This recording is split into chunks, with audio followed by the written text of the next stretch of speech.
Hello pretty kitties, today we have a special request video from Patreon. From an awesome Golden Paws subscriber.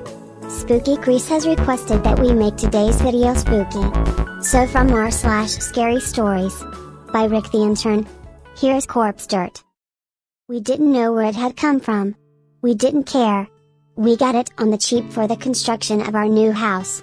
They've claimed it was loamy soil, and that's all we cared about. Good for house foundations and whatnot. A guy with a dump truck that looks like it's from the 1960s shows up and unloads dirt on our land. The truck is faded, chipped, and rust-pimpled. The back of the truck is rigged, with old stakes of wood.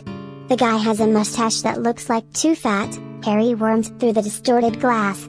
We don't talk to him. We leave his money in our mailbox for when he returns with more dirt. Almost a year later, Nikki and I and the kids have just moved in. New house. We're all sitting on the couch watching TV. Cable and internet just installed. Something attracts our attention on the little shelf to the right above the TV. Something up there totters and starts to slide. The urn that contains the ashes of Nikki's sister shatters on the ground. We sweep up the ashes. Nikki cries. The kids go to their rooms. Did the constructors build the house level? We should get someone to come out and double check. The kids are in their rooms. An hour or two passes. I rub Nikki's feet, gets close to lunch. It's Sunday. I've got pasta and vegetarian meatballs going. The kids are in their rooms. We think, we hope, doing homework so that we can all watch TV again later. I'm tasting the 3 cheese tomato sauce that's been simmering, blowing on it and tasting, when we hear a pounding racket on the other side of the house. I hit the handle of the pot and the tomato sauce flies upon my chest. It burns like fire. It drips down slowly like partly coagulated blood filled with 3 cheese pus. There's that pounding on the other side of the house. Nikki's up off the couch. You okay? She says. Yeah, I say. Don't think I was burned too bad. Shirt saved me. Before I've finished answering, she's running to go check on the kids. A couple seconds later Nikki is shouting. I don't hear any of the kids, other than that pounding. Nikki yells for Layla to open up. The kids should all be in their rooms. Our kids are 5, 8, and 13. I run out of the kitchen, around the corner, and down the hall. While someone pounds behind a door down the hall, my heart pounds on the other side of my soaked, burned chest. I get to Layla's room where Nikki is. Where that racket is coming from. Nikki is trying to open the door. She's already tried to unlock it with the room key. It was not locked, she says. The beating stops when I move to help Nikki. We can open the door again. When we do, no one is inside. We check under her bed. We pull out a zoo of teddy bears from her open closet. Layla, our 5-year-old, is gone from her room. Nikki had just stopped crying about her sister's ashes, but now there are fresh tears. Something like a living ink stain spreads out inside me. It spreads as we go to each room. We find that all of our children are missing. But there are common themes: open windows with dirt on each windowsill. We hadn't noticed with Layla's room because the curtains had been in the way. We hear something scraping over the floor, back where we had come from. When we get to the kitchen and the living room, we find chairs propped against the front and back doors. Then we hear something like muffled screams or cries outside. Like mouths being covered with hands. Nikki and I are panting and shouting our throats out as we try to budge a chair at the front door that feels like it's always been there. Like it's always been a part of this newly constructed house. We split up, one at each door. We try to pull loose either chair.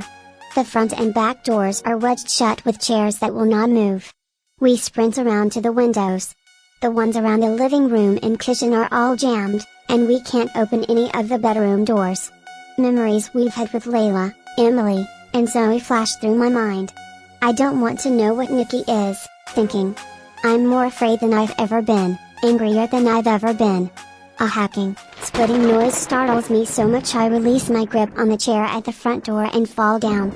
I get up and follow the noise until I can see Nikki has an axe, one I'd forgotten about that had still been packed away. She has it and she's going to work on the chair at the back door with great big grunts. I can no longer hear the muffled cries outside. Running over to Nikki, I slide across the linoleum of the kitchen. I almost fall again before I get there. I dive into the weakened chair, and it collapses under my weight. I get up coughing, somehow not impaled by any pieces of wood. Nikki opens the door. Air and sunlight. A breeze and birds and squirrels. Should be an ordinary beautiful day. We rush out, the back.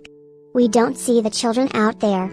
But their muffled cries had come from the front, hadn't they? The backyard gate about gets torn off its hinges as Nikki and I barrel ahead. I keep thinking we're too late.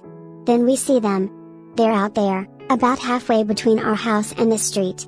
Playing in the dirt. That dirt should be covered in grass sod. The squares of grass had been torn aside and stacked up. Layla, Emily, and Zoe, ages 5, 8, and 13, are all playing together in the dirt. It's strange to see a 13-year-old playing with her younger siblings. Even stranger to see a 13-year-old playing in the dirt. Nikki screams, reaches out, and grabs my tomato sauce-soaked shirt so tightly that I can feel her nails dig into my burned flesh. I see what she's seeing. Before they'd had their backs to us, but now Layla and Zoe have turned around. As they play in the dirt, their eyes are shut. They stay shut. I notice another thing. Their bodies don't look like they are moving on their own. It's like someone else is moving them. Nikki pulls me as she runs, until I'm snapped out of my stupor.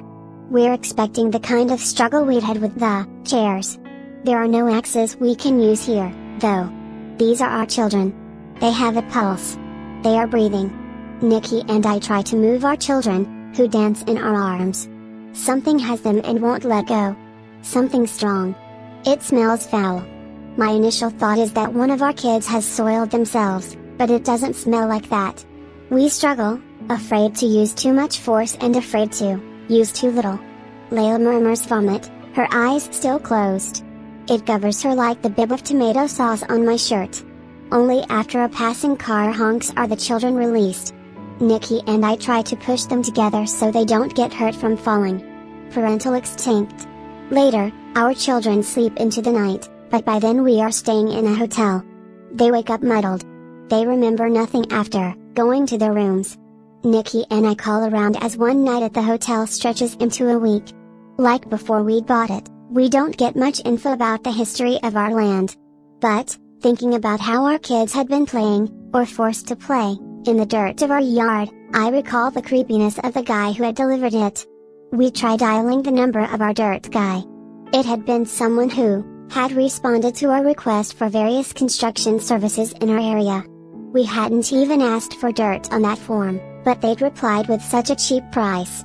We had no idea at the time whether they were an established company or just a random person in our area with a lot of dirt.